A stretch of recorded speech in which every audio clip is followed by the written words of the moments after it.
Hello everybody, welcome back to my YouTube channel. My name is Vatika Singh and in today's video we will know how to make a lesson plan in biology.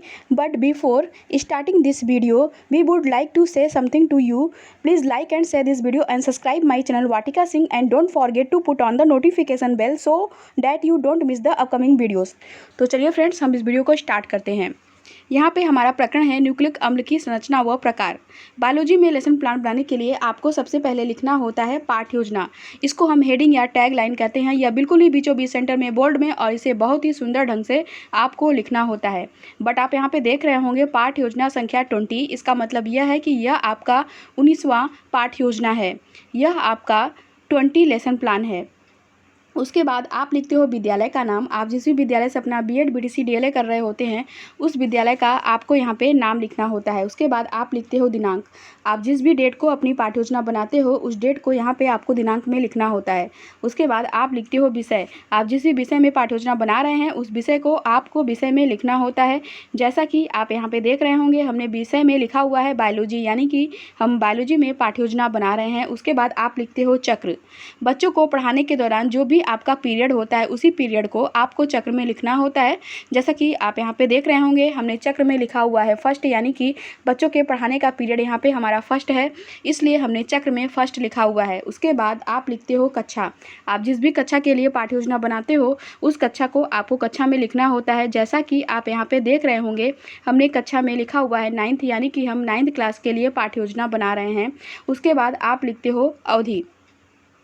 Teaching के दौरान आपको जो भी समय दिया जाता है teaching करने के लिए उसी समय को, उसी टाइम को, उसी ड्यूरेशन को आपको अवधि में लिखना होता है। जैसा कि आप यहाँ पे देख रहे होंगे हमने अवधि में लिखा हुआ है 36 मिनट, यानी कि टीचिंग के लिए हमें 36 मिनट मिला हुआ है, इसलिए हमने अवधि में 36 मिनट लिखा हुआ है। उसके बाद आप लिखते हो प्रकरण। यहाँ पे हमारा प्रकरण है न्यूक्लिक अम्ल की संरचना व प्रकार, इसलिए हमने प्रकरण में न्यूक्लिक अम्ल की संरचना व प्रकार लिखा हुआ है। प्रकरण से मैं आपको बता दूं कि यह जो प्रकरण होता है यह पाठ का नाम ही होता है। इसको बिल्कुल ही बीचों बीच सेंटर में बोल्ड में और इसे बहुत ही सुंदर ढंग से आपको लिखना होता है। उसके बाद आप एक ऐसी सीधी लाइन खींच देते हैं। इसे हम ब्लैक बोर्ड एंट्री, इसे हम विषय का इंडेक्स भी कहते हैं। इस विषय के इंडेक्स में, इस ब्लैक बोर्ड एंट्री में हमने आपको विषय के बारे में संक्षिप्त में सारी जानकारी आपको यहाँ पे दे दी है। उसके बाद आप लिखते हो सामान्य उद्देश्य। तो पहले मैं आपको बता दूं कि यह सामान्य उद्देश्य क्या होते हैं। जो विषय आप बच्चों को पढ़ाने जा रहे हैं उससे बच्चा क्या सीखेगा उसे ही हम सामान्य उद्देश्य कहते हैं और उसे ही हम सामान्य उद्देश्य में लिखते हैं। सामान्य उद्देश्य में आप अपने विषय से रिलेटेड 5, 6, 7, 8 पॉइंट्स आप सामान्य उद्देश्य में लिखते हैं। और एक इम्पॉर्टेंट और महत्वपूर्ण जानकारी मैं आपको यहाँ पे दे दूँ कि जैसे कि आप बायोलॉजी की 20 पाठ्य योजना बना रहे हैं तो आप अपनी बायोलॉजी की 20 पाठ्य योजना में यही सामान्य उद्देश्य आप बार बार लिख सकते हैं। सामान्य उद्देश्य में हमारा यहाँ पे पहला पॉइंट हमारा सामान्य उद्देश्य में है छात्रों में जीव विज्ञान विषय के प्रति रुचि उत्पन्न करना। दूसरा पॉइंट हमारा सामान्य उद्देश्य में है छात्रों की मानसिक व तार्किक क्षमता का विकास करना। तीसरा पॉइंट हमारा यहाँ पे सामान्य उद्देश्य में है छात्रों में वैज्ञानिक दृष्टिकोण उत्पन्न करना। चौथा और लास्ट पॉइंट हमारा सामान्य उद्देश्य में है छात्रों को वैज्ञानिक सिद्धांतों से अवगत कराना। उसके बाद आप लिखते हो विशिष्ट उद्देश्य। तो पहले मैं आपको बता दूं कि यह विशिष्ट उद्देश्य क्या होता है और ये कितने प्रकार के होते हैं। विशिष्ट उद्देश्य, जो पाठ आप बच्चों को पढ़ाने जा रहे हैं उससे बच्चा क्या सीखेगा उसे ही हम विशिष्ट उद्देश्य कहते हैं और उसे ही हम विशिष्ट उद्देश्य में लिखते हैं। विशिष्ट उद्देश्य 3 प्रकार के होते हैं। पहला होता है ज्ञानात्मक उद्देश्य, दूसरा होता है बोधात्मक उद्देश्य, तीसरा होता है कौशलात्मक उद्देश्य। इन तीनों उद्देश्यों में लगभग आपको 2-2 पॉइंट्स लिखने होते हैं। तो यहाँ पे हमारा ज्ञानात्मक उद्देश्य में पहला पॉइंट है छात्र न्यूक्लिक अम्ल की प्रकृति व रचना के विषय में ज्ञान प्राप्त कर सकेंगे। दूसरा पॉइंट हमारा ज्ञानात्मक उद्देश्य में है छात्र न्यूक्लिक अम्ल को विश्लेषित कर सकेंगे। बोधात्मक उद्देश्य में पहला पॉइंट हमारा यहाँ पे बोधात्मक उद्देश्य में है छात्र जेनेटिक मटेरियल डीएनए आरएनए के विषय में जान सकेंगे। दूसरा पॉइंट हमारा बोधात्मक उद्देश्य में है छात्र न्यूक्लिक अम्ल के प्रति वैज्ञानिक दृष्टिकोण विकसित कर सकेंगे। कौशलात्मक उद्देश्य में पहला पॉइंट हमारा यहाँ पे है छात्र न्यूक्लिक अम्ल डीएनए आरएनए की व्याख्या कर सकेंगे। दूसरा पॉइंट हमारा कौशलात्मक उद्देश्य में है छात्र न्यूक्लिक अम्ल की संरचना का चित्रण कर सकेंगे। उसके बाद आप लिखते हो सहायक सामग्री। तो पहले मैं आपको बता दूं कि यह सहायक सामग्री क्या होता है। बच्चों को पढ़ाने के दौरान जो भी टॉपिक आप समझाने के लिए ब्लैक बोर्ड में जो सामग्री का यूज करके आप बच्चों को वह टॉपिक समझाते हैं, वह टॉपिक एक्सप्लेन करते हैं, उसी सामग्री को हम सहायक सामग्री कहते हैं। सहायक सामग्री के रूप में आप लिख सकते हैं रंगीन, चाक, डस्टर, संकेतक तथा कक्षा उपयोगी सामग्री आदि। उसके बाद आप लिखते हो पूर्व ज्ञान। तो पहले मैं आपको बता दूं कि यह पूर्व ज्ञान क्या होता है। यह जो पूर्व ज्ञान होता है यह लगभग सभी का एक समान होता है, बस यहाँ पे क्या होता है कि पाठ का नाम चेंज कर दिया जाता है। पूर्व ज्ञान में आप लिख सकते हो छात्र न्यूक्लिक अम्ल की सामान्य जानकारी रखते हैं, ऐसा आप पूर्व ज्ञान में लिख सकते हैं। उसके बाद आप प्रस्तावना प्रश्न करते हैं, जिसके लिए आप 3 कॉलम बनाएंगे। पहला कॉलम तो आप बनाते हैं क्रम संख्या का कॉलम, जिसमें कि आप छात्रों से पूछे गए क्वेश्चन के क्रम को लिखते हो। दूसरा कॉलम जो है कि आप बनाते हो छात्राध्यापिका क्रियाओं का कॉलम, जिसमें कि आप छात्रों से प्रश्न पूछते हो। तीसरा और लास्ट कॉलम जो है कि आप छात्र छात्रा अनुक्रिया का कॉलम बनाते हो, जिसमें कि छात्र आपके पूछे गए क्वेश्चन के आंसर को देते हैं। तो यहाँ पे पहला क्वेश्चन हमारा छात्रों से है, बच्चों में शारीरिक व मानसिक गुण कहाँ से आते हैं। तो छात्र आंसर देते हैं बच्चों में शारीरिक व मानसिक गुण माता पिता से प्राप्त होते हैं। दूसरा क्वेश्चन हमारा यहाँ पे छात्रों से है, माता पिता से ये गुण किसके द्वारा आते हैं। तो छात्र आंसर देते हैं माता पिता से ये गुण गुणसूत्रों क्रोमोसोम द्वारा आते हैं। तीसरा क्वेश्चन यहाँ पे हमारा छात्रों से है, इन गुणसूत्रों में अनुवंशिक पदार्थ कौन सा है। तो छात्र आंसर देते हैं गुणसूत्रों में अनुवंशिक पदार्थ न्यूक्लिक अम्ल है। चौथा क्वेश्चन यहाँ पे हमारा छात्रों से है, न्यूक्लिक अम्ल की संरचना कैसे होती है। तो छात्र आंसर देते हैं समस्यात्मक, यानी कि चौथे क्वेश्चन का आंसर छात्रों को नहीं पता है न्यूक्लिक अम्ल की संरचना कैसे होती है, इसके बारे में छात्रों को कोई नॉलेज, कोई जानकारी नहीं है। उसके बाद आप लिखते हो उद्देश्य कथन। उद्देश्य कथन में आप लिख सकते हो, बच्चों आज हम न्यूक्लिक अम्ल की संरचना व प्रकार का अध्ययन करेंगे, ऐसा आप उद्देश्य कथन में लिख सकते हैं। उसके बाद आप लिखते हो प्रस्तुतिकरण। प्रस्तुतिकरण में यहाँ पे कुछ नहीं लिखा हुआ है, बट आप यहाँ पे एक लाइन लिख सकते हैं, अध्यापन की दृष्टि से पाठ को 2 पार्ट्स में डिवाइड किया जाता है, ऐसा आप प्रस्तुतिकरण में लिख सकते हैं। उसके बाद आप व्याख्या करेंगे, जिसके लिए आप 4 कॉलम बनाते हैं। पहला कॉलम तो आप बनाएंगे शिक्षण बिंदु का कॉलम। दूसरा कॉलम जो है कि आप बनाएंगे छात्रा अध्यापिका क्रियाओं का कॉलम। तीसरा कॉलम जो है कि आप बनाएंगे छात्र छात्रा अनुक्रिया का कॉलम। चौथा और लास्ट कॉलम जो है कि आप बनाएंगे सैंपट कार्य का कॉलम। शिक्षण बिंदु के कॉलम में आप लिखेंगे न्यूक्लिक अम्ल। छात्रा अध्यापिका क्रियाओं कॉलम में आप व्याख्या करेंगे। छात्र छात्रा अनुक्रिया के कॉलम में आप लिखेंगे सभी विद्यार्थी ध्यानपूर्वक व्याख्या को सुनेंगे। सैंपट कार्य के कॉलम में आप मुख्य मुख्य पॉइंट्स को लिखेंगे। तो अब हम व्याख्या करते हैं। प्रोटीन संश्लेषण राइबोसोम में होता है तथा केंद्रक न्यूक्लिक अम्ल में स्थित डीएनए द्वारा नियंत्रित किया जाता है। गुणसूत्र जो आनुवंशिक गुणों के वाहक हैं,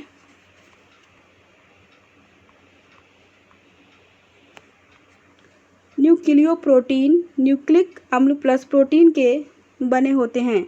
न्यूक्लिक अम्ल बहुत जटिल कार्बनिक अम्ल होते हैं जो डीएनए के रूप में केंद्रक माइटोकांड्रिया व क्लोरोप्लास्ट में पाए जाते हैं। डीएनए का पूरा नाम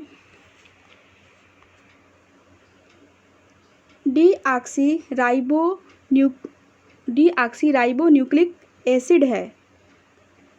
आरएन का पूरा नाम राइबोन्यूक्लिक एसिड होता है। आरएन के रूप में केंद्रिका राइबोसोम व ज्यू द्रव में पाए जाते हैं।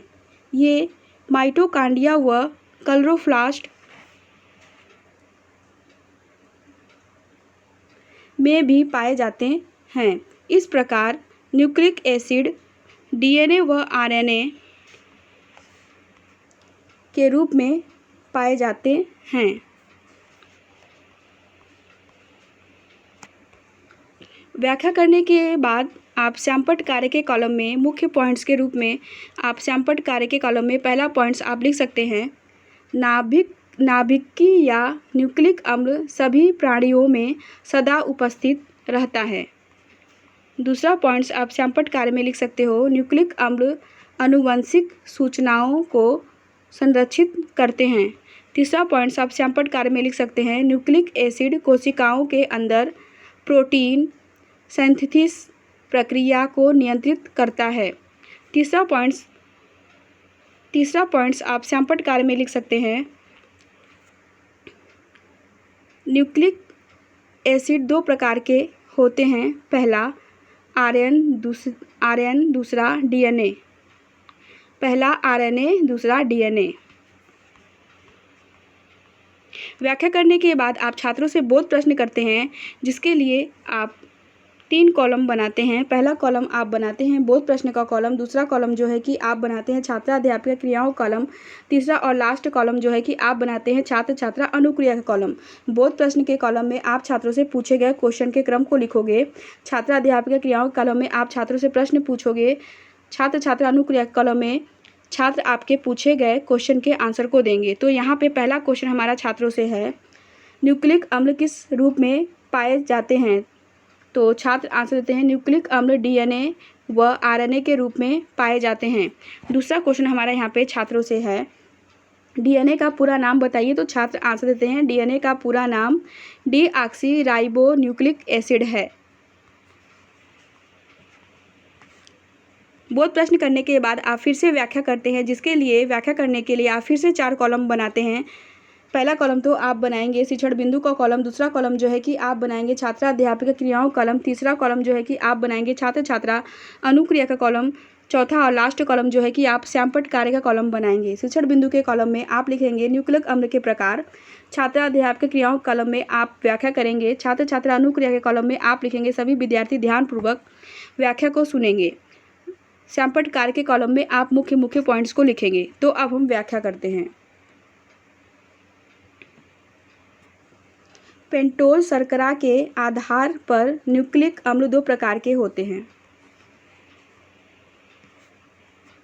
पहला डीएनए डीऑक्सी एसिड, दूसरा आरएनए राइबोन्यूक्लिक एसिड। न्यूक्लिक अम्ल पेंटोज शुगर।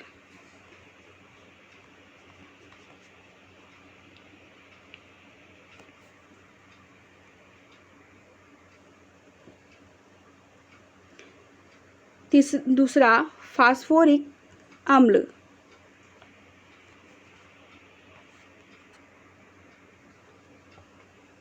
तीसरा नाइट्रोजेनियस बेस के एक अणु से मिलकर बने होते हैं। इस प्रकार ये तीनों मिलकर न्यूक्लियोटाइड का एक बड़ा अणु बनाते हैं। इस प्रकार न्यूक्लिक अम्ल की रचना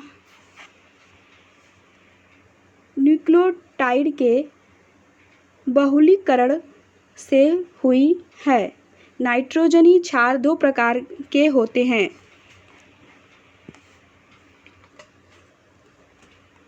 पहला प्यूरीन एडिनाइन गुआनिन, दूसरा बी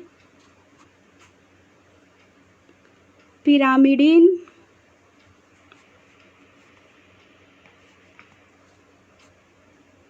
थायमीन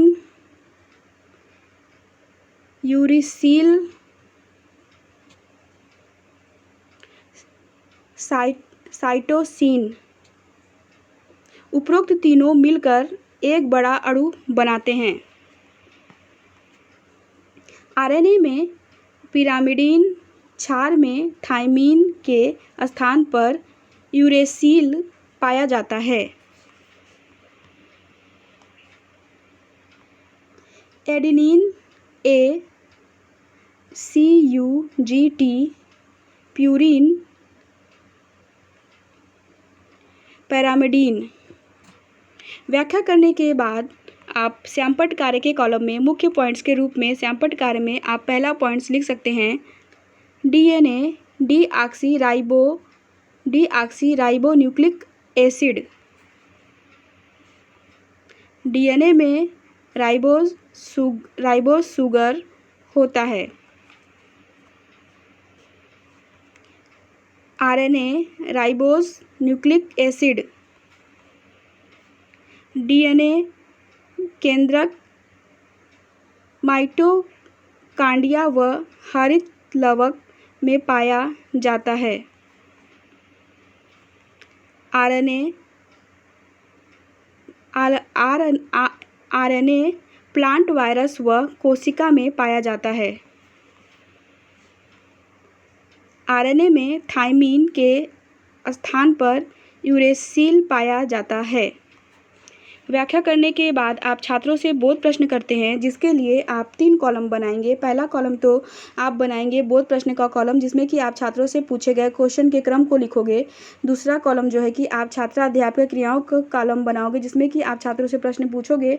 तीसरा और लास्ट कॉलम जो है कि आप छात्र छात्रा अनुक्रिया कॉलम बनाओगे, जिसमें कि छात्र आपके पूछे गए क्वेश्चन के आंसर को देंगे। तो यहाँ पे पहला क्वेश्चन हमारा छात्रों से है, न्यूक्लिक अम्ल किन अणुओं से मिलकर बने होते हैं? तो छात्र आंसर देते हैं, न्यूक्लिक अम्ल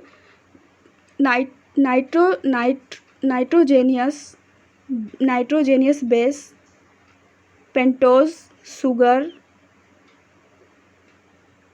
फास्फोरस के अणुओं से मिलकर बनते हैं। दूसरा क्वेश्चन यहाँ पे हमारा छात्रों से है, नाइट्रोजनी क्षार कितने प्रकार के होते हैं? तो छात्र आंसर देते हैं, नाइट्रोजनी क्षार 2 प्रकार के होते हैं। उसके बाद आप छात्रों को गृहकार्य देते हो। गृहकार्य के रूप में आप छात्रों को दे सकते हो, न्यूक्लिक अम्ल की रचना व प्रकार के बारे में याद करके आइएगा। ऐसा गृहकार्य आप छात्रों को दे सकते हैं। अगर आपको हमारा ये वीडियो पसंद आया तो आप कमेंट करके बताइए कि आपको हमारा ये वीडियो पसंद आया, और आप हमारे वीडियो को लाइक करिए, कमेंट करिए और शेयर करिए। और मैंने इस पाठ्य की लिंक डिस्क्रिप्शन बॉक्स में दे रखा है, आप वहाँ से लिंक को डाउनलोड करके आप वहाँ से इस पाठ्य को देख सकते हो।